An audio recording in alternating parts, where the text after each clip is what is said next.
One of the most common doubt which comes to a person's mind is why we can't create unlimited money. Before coming to the answer, let's discuss few concepts. What is money? Money is something which can be used as a medium of exchange for payments of goods and services. But there is a problem, as there are many countries and each of them have their own currency, so to make a fair exchange system we have to assign some value to each and every currency. So how do we assign fair value to each and every currency? One of the common way is in terms of gold. We can say that those countries which have more gold will have higher currency value and vice versa. But gold as a medium of exchange is not feasible because it doesn't consider shipping charges and wear and tear charges of gold while traveling. So it would be a loss for an economy at larger terms, if it doesn't consider each and every loss. This is where supply and demand theory comes into play. So what is supply and demand theory? It states that a currency is considered as a common good instead of a value.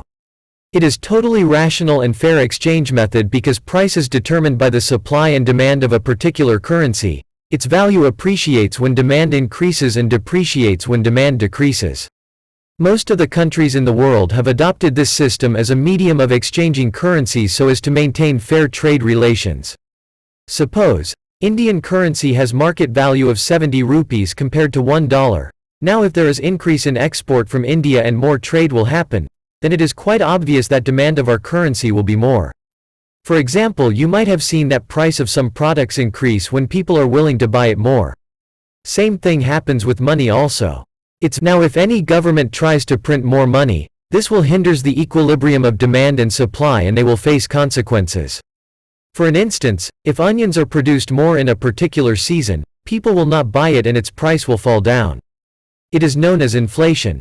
Similarly, if a government prints double the amount of money compared to previous year, it will cause inflation as it is injected forcefully and free flow of economy will be in trouble.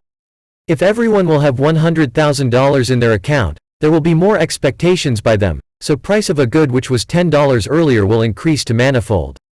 Same case with injecting money. Share markets will plunge down due to sudden disbalance in the equilibrium.